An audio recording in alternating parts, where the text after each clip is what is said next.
Welcome back. This is Rich again, back for an exclusive YouTube video blog.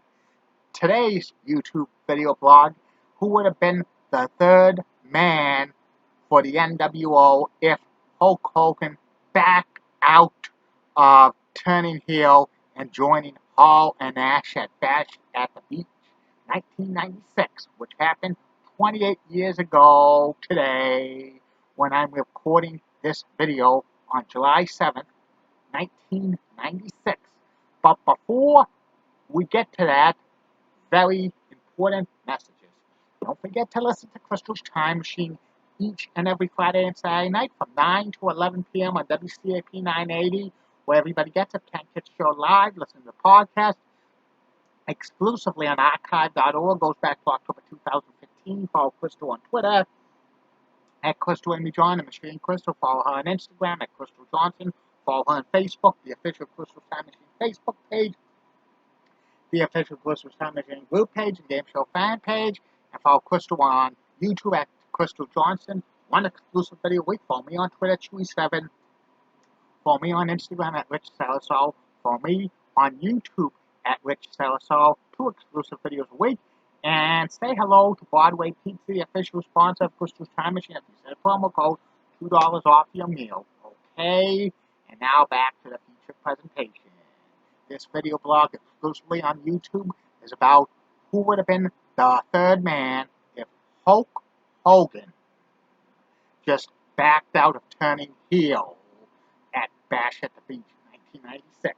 Background on the story: Hulk Hogan was in WCW for 2 years prior. He was the red and the yellow coming from the WWE, and he was WCW World Champion for about 15 months. After the initial cheers by WCW fans as a nostalgia run, he got a lot of boos from the WCW crowd saying that his character was getting stale. And actually, in October 1995, Hulk Hogan wore black, and it was like a test run for a possible heel turn, and they still were booing Hogan. He returned to the red and yellow a few weeks later. Then his contract was up with WCW, and he was negotiating a new deal, and Eric Bischoff asked him if he wanted to turn heel. He was considering not to because his kids, Brooke and Nick, were starting school, and he was, coached into it by WCW booker Kevin Sullivan. And the night before, Hulk Hogan stayed at Kevin Sullivan's house in Daytona Beach, and he kind of almost backed off.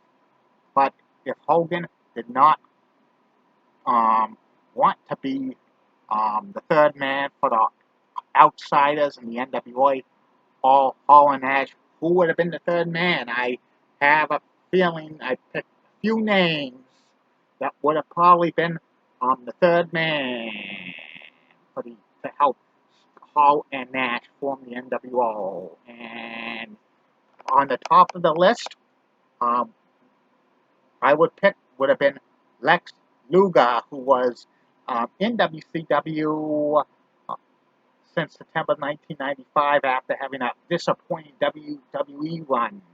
But the problem is, Luger turned face and heel so many times, and if he was the third man to help Hall and Nash, the outsiders, this would have probably turned out to be a big time flop because Luger's a man in storyline cannot be trusted. Plus, a few months later, he'd probably be turned on by Hall and Nash and feud with them. The NWO thing would have probably been very dead on arrival, in my humble opinion. Another name that could have been the third man to help Hall and Nash if Hogan backed out of being the third man was Sting, who actually was the WCW franchise, and he'd been with WCW since it started in late 1998.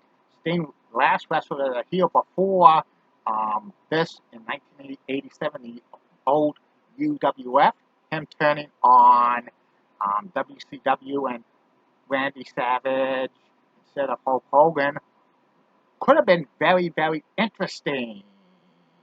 But then who would WCW would have been the hero for WCW?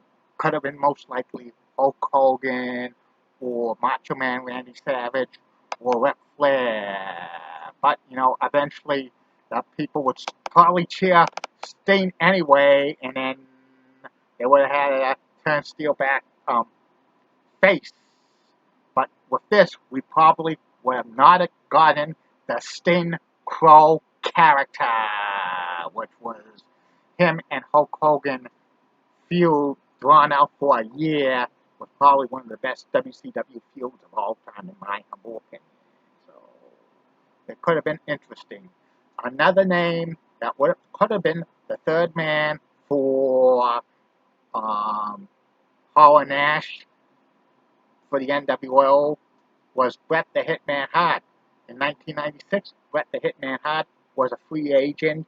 His WWE contract expired. He was only doing overseas tours at the time, and he was really thinking of jumping ship. But he was very, very loyal to Vince McMahon and the WWE. If Bret Hart was the third man for the NWO, things would have been very, very interesting, in my humble opinion. Bret Hart went to WCW in 1997 after the Montreal Screw job. He eventually joined the NWO. And if he joined the NWO in like 1996, that would have been a game changer, in my humble opinion. It probably would have worked out, and he probably would have feuded with Sting, Macho Man, and Hulk Hogan. Those were probably the three big choices. Others that was being rumored around this time was Double J Jeff Jarrett, who WWE contract expired around this time, but he had a no compete clause for 90 days, and him being part of the NWO with Hall and Nash probably would have felt out of place because he feuded with Hall and Nash in WWE.